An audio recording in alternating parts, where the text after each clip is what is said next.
Next is gentleman from the Northern Mariana Islands, Mr. Sablan. Yeah, thank you very much, Chairman Scott, for holding and Ranking Member Fox for holding today's hearing. Mr. Secretary, welcome, and I look forward to working with you very closely as we proceed with the President Biden's administration's priorities on education. But Mr. Secretary, studies show that children in preschool are more academically and socially prepared for kindergarten than their peers who did not attend. As chair of the Early Childhood, Elementary, and Secondary Education Subcommittee, I am pleased that the Biden administration has made providing access to these early learning programs a top priority. President Biden's American Families Plan proposes universal quality preschool for all 3- and 4-year-old.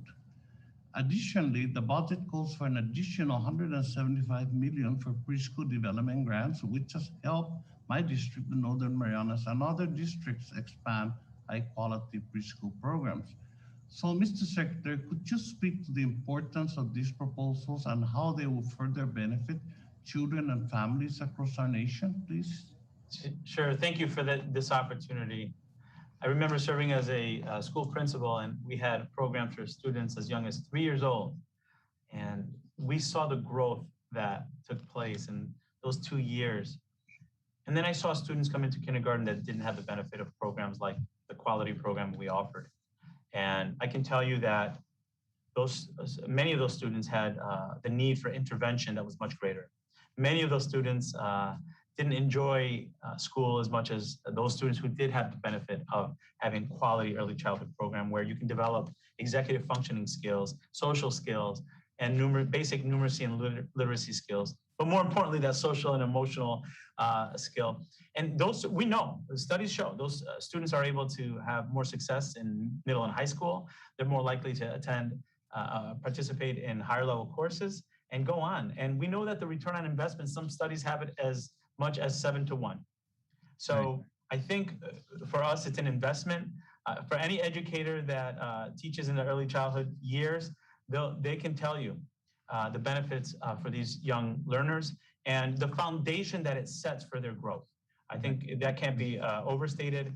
I can tell you also that I've seen where it costs more to intervene because there's not a good foundation. So this American Families Plan proposal to provide pre-K for 3- and 4-year-olds, to me, is a great way to make sure that our students have a quality education.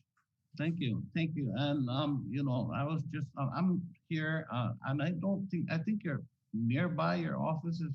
And if you look out the window, Mr. Secretary, it's just such a beautiful day. I'm glad that we are returning to normal. I'm glad that we look forward to schools reopening for face-to-face instructions in September.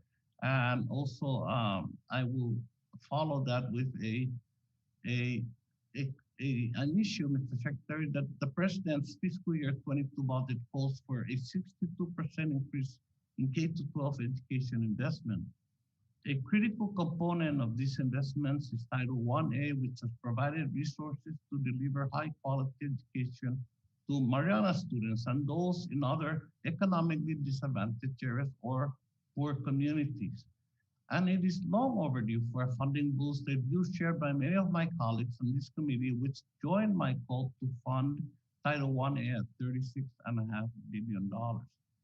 Mr. Secretary, as we look forward to reopening schools, as we look forward to seeing children running around and playing in the schoolyards, why are these investments needed now after significant investments Congress has made in K-12 education through the CARES Act, the 2021 Corona Response and Relief Supplemental Appropriations Act, and the American Rescue Plan?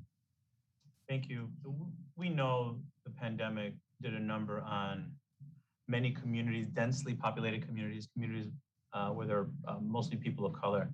Recent data shows that in April, even in those communities where in-person learning options were made available, only 50% of Black and Brown students took advantage, and only 40% of Asian students took advantage in grades 4 and 8. what that tells us is that as much as we'd like to think the pandemic is over, we still have work to do to build confidence and ensure that our students are getting into the classroom. But as you know, there is no substitute for in-person learning.